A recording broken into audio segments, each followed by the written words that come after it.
most favorite countries where my clients are choosing to relocate in 2025, and I will be talking about Panama. So Mark came to our office in January of this year, 2025, and made an announcement that he's very serious about making a move. He wanted to relocate to Latin America, and Panama was his choice. It was a smart idea, I thought. Why a smart idea? Because Panama is one of the easiest countries for global investors to plant a flag.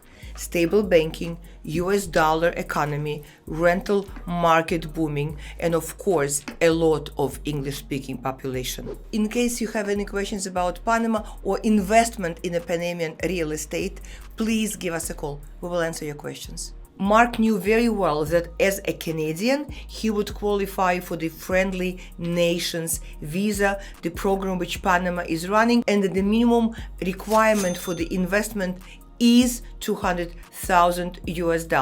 The real benefit of this program is the investor is investing in real estate. The real estate belongs to the investor. The investor can reside or rent that is in his ownership. Of course, Mark and I have discussed what property he would be able to get for $200,000. But a small apartment that Mark would be able to purchase for $200,000 wasn't something that he was looking for. Therefore, Mike decided to go for a higher price for the real estate investment. 300, 400, 500,000 and up would give you better views, better tenants, and of course better returns. You usually want to start a little higher to get a little more for your property. So here is what we explored. A $210,000 studio apartment in a trendy area with young professional tenants, great for short-term rentals. That was the first option and Mark declined it. A $280,000 one-bedroom unit in Punta Paitilla, high-rise, ocean views, better class of tenants, slightly better yields. And what Mark eventually chose was a $300,000 two-bedroom unit in Santa Maria. That's an upscale neighborhood just outside of Panama City. Golf course views, gated community, high-end expats. That was exactly what Mark wanted to find, and we did it. And the cherry on the pie was also there. We got the apartment fully finished and ready to rent.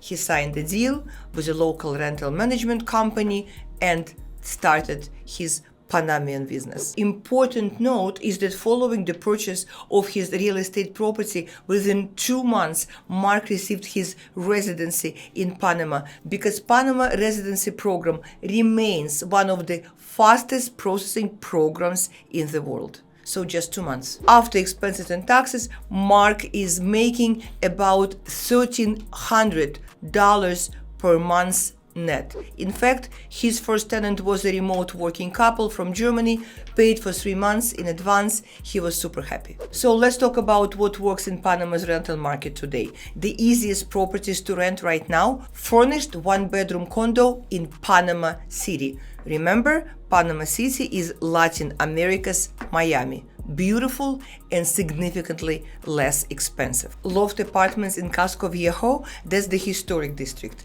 Think charm and tourists and really high demand. Modern two-bedroom apartments in neighborhoods like Barrio, San Francisco, or Santa Maria are targeting digital nomads and corporate expats. High demand as well. So what are the typical rates in 2025? One bedroom in a good area is $900 to $1,200 per month. Two bedroom is $1,300 to $1,800 per month, of course, depending on the area and of course, depending on the view. And of course, studios are always in demand because they are always single travelers. So therefore, in high tourist areas, the short-term studios are even more popular. You can do it through Airbnb or management company. So who is renting? Digital nomads, remote workers, Americans and Canadians who are escaping winter, and of course, those who know Canada, they know that winter in Canada lasts for about half a year. And of course, for Mark, it was not only about buying the property and receiving the Panamanian residency. It was about investing and growing the value of the property. Therefore, he was actually in a rush when he came to us in January. So if you are sitting on capital and wondering where to start with a strategy. Bear in mind that Panamanian properties are actually growing in price. Therefore, if you are sitting on capital and want to create a super strategy, Panama could be a good idea. Market outlook is important in this conversation. So the housing supply is such that number of completed apartments is expected to drop by 20% due to higher interest rates and slower rent growth, leading to a housing deficit of about 140,000 units, particularly affecting mid and lower price ranges. Important factor is the economic growth. Panama's GDP is projected to grow by 19.2% over the next 5 years, potentially increasing property values and, of course, influencing rental incomes. My name is Jane Katkova. I am a global mobility expert and your next passport strategist. Please give us a call about Panama or any other country, and we will be happy to assist with any of your questions. Please like this video and follow my channel, and I will see you in the next video.